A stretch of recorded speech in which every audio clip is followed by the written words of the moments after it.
चलिए, आप सब आए, आपका स्वागत है। और आप लोगों को राष्ट्रपति के द्वारा सम्मान मिला है, राज्यों में भी आपका सम्मान हुआ होगा।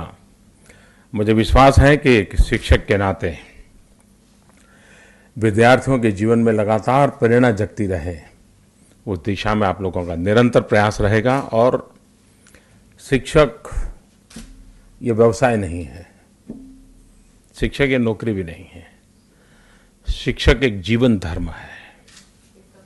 और वो शिक्षक कभी रिटायर्ड नहीं होता है, कभी रिटायर्ड नहीं होता है। नौकरी रहे या ना रहे, लेकिन वो रिटायर्ड नहीं होता है।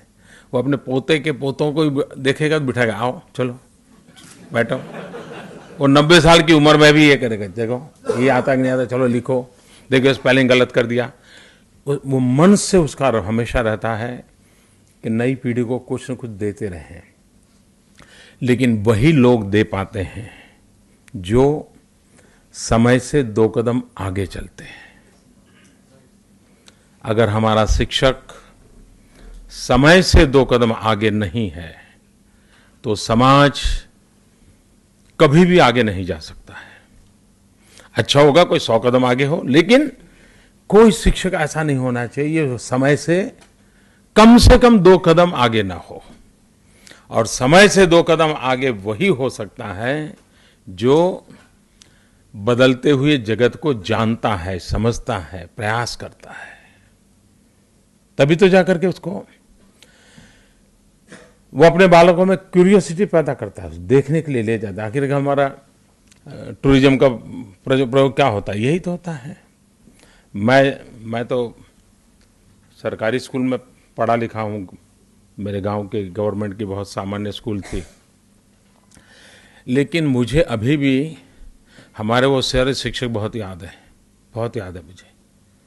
और उनकी हर बात मुझे हमेशा याद आती है, क्योंकि वो इतने लगाव से हमारे पीछे इतना समय, शायद अपने बच्चों के लिए जितना टाइम देते होंगे उससे 2 मिनट 5 मिनट ज़्यादा हमारे लिए देते थे। ये अनुभव था मेरा। और जब मैं पहली बार मुख्यमंत्री बना तो मेरे मन में कुछ इच्छाएं थी, पूरी करने का मन करता था। होती है ना, और मुख्यमंत्री बन गए तो जरा ज़्यादा ही रहती है। तो मेरे मन में एक इच्छा थी कि बचपन में मेरे जो मित्र थे जरा ढूंढूं कहाँ है सब, क्योंकि मैं अपना गांव छोड़ के बहुत बचपन में चला गया था, तो मेरा संपर्क नहीं था। 35 साल की गैप हो गई थी, शायद 35 साल से भी ज़्यादा समय हो गया होगा। तो मैं याद किया सब क्लास के मेरे दोस्त खेलते थे, जो मेरे साथ तालाब में तैरते थे, सबको याद किया। फिर ढूंढा कहाँ है, 2-4 नहीं मिले, बाकी सब मिल गए। तो एक मन की इच्छा थी उन सबको एक दिन मेरे घर बुलाओ। जब मुख्यमंत्री बना तो मैंने बुलाया था, करीब 35-40 साल के बाद मिले, बड़ा आनंद आया था, बड़ा ही। और मैंने उनको लिखा था, आप मुख्यमंत्री को मिलने नहीं आए, आप पुराने अपने दोस्त को मिलने आए हैं, ऐसे अच्छा आना।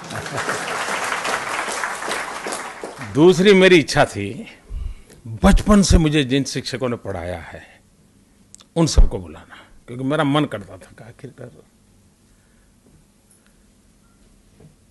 किसी भी बालक के जीवन में शिक्षक का बड़ा महत्वपूर्ण रोल होता है, बहुत महत्वपूर्ण रोल होता है। तो मेरा मन करता था कि मैं उनको बुलाऊं। तो फिर मैंने देखा, एक मेरे शिक्षक तो अब तो नहीं रहे, जब मैंने बुलाया था तब 93 ईयर के थे, जो सबसे वृद्ध शिक्षक जो जीवित थे। सब आए, सार्वजनिक रूप से मैंने उनका सम्मान किया था। और मैं समझता हूँ शायद उस दिन कार्यक्रम में 10-15 हज़ार लोग थे। अब और मेरी एक किताब थी, शिक्षा के ऊपर ही थी, तो उस किताब का लोकार्पण के साथ मैंने सभी शिक्षकों को बुलाया था और सबके आशीर्वाद दिए थे। तो जीवन में जिसको कहे कि मेरे मन की इच्छा ये 2 थी, वो दोनों पूरी कर दी। तो मुझे लगा, अच्छा लगा आप लोग आज आए हैं। अब दिल्ली की हवा बिल्कुल आपको नहीं लगेगी, मुझे पूरा भरोसा है, और लगनी भी नहीं चाहिए।